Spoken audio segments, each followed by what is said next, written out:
This is IGN. Ghostbusters Afterlife director Jason Reitman turns history into an electric, claustrophobic, trophic story. This is your IGN review of Saturday Night by Siddhant Adlakha. Live from New York, it's a thrilling 90-minute countdown to a historic TV first. Saturday Night, which straddles the line between brand biopic and behind-the-scenes docudrama, takes the form of a thrilling, stylistic throwback that delves deeper into physical and emotional chaos as it unfolds. Most importantly, it remains tethered to its sense of time and place, and thus avoids the desire to aggrandize its subjects and its eponymous TV institution for nearly all of its runtime. Few going into the movie will be unaware of the sketch show's nearly 50-year legacy, so there's bound to be some dramatic irony thrown the way of those who doubt producer Lorne Michaels, played in the film by the Fabelmans as Gabriel LaBelle, not to mention a hit of schmaltz about the series' success. After all, Saturday Night was directed by Jason Reitman, whose late father, Ghostbusters director Ivan Reitman, had a close personal and professional history with some of the characters seen on screen here. However, these mawkish moments feel stylistically and emotionally disconnected from the rest of Saturday Night, a testament to everything that it gets right elsewhere. Using long, unbroken takes in a cramped studio setting, the camera charges through physical space as it follows people in a hurry, around corners and between rooms. The platonic ideal of this approach reminiscent of Paul Thomas Anderson's Magnolia, allowing each story to dovetail neatly and quickly into the next. All the while, Reitman and cinematographer Eric Steelberg make tremendous use of long lenses to enhance the sense of encroaching claustrophobia, as occasional title cards display the time of night, nudging ever closer to showtime with an especially pronounced tick-tock sound effect. Each minute counts. Thanks to its carefully timed blocking and the wild percussion of composer Jon Batiste, Saturday Night yields a rapid-fire rhythm. Its electric energy, meanwhile, wouldn't be possible without its ensemble. This is a phenomenally well-cast film, though not for reasons that seem immediately apparent.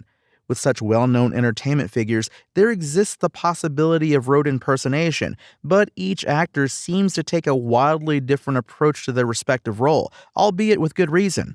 Dylan O'Brien, for instance, doesn't ape Dan Aykroyd as a TV personality, but expertly embodies his detail-oriented nature behind the scenes.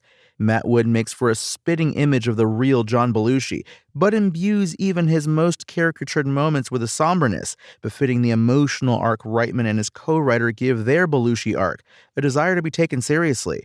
The highlight is Corey Michael Smith as a narcissistic as there any other kind Chevy Chase. He's whip-smart and verbose, but reveals fleeting moments of insecurity. However, even characters on SNL's fringes or behind its scenes feel well-rounded. Nicholas Braun's double turn as avant-garde comedian Andy Kaufman and Muppet maestro Jim Henson is just weird enough to work. Cooper Hoffman's Dick Ebersol rides a fine line between studio kiss-ass and the show's only executive cheerleader. Tommy Dewey practically turns provocative head writer Michael O'Donoghue into a satanic foil to Michaels' straight-laced hero. They dress identically too, and Rachel Sennett practically gets the movie star treatment from the moment she first appears as Michaels' wife in comedy writer Rosie Schuster. She not only calms the slowly unraveling producer as he tries to gather his thoughts, but her presence allows Saturday Night to take a breath as well. The film is funny and enrapturing in practically ceaseless ways, with whirlwind overlapping dialogue from its hedonistic characters that makes the whole thing feel expertly improvised. If it falters, it's only in the way it wraps things up. As a film about repeated failures, eventual successes seem to come far too easily for Michaels and company. However, if putting up with a few overly sentimental beats about overcoming the odds through sheer moxie means getting swept up in utter, hilarious chaos the other 90% of the time, then the movie's handful of deflating moments are a worthwhile trade-off.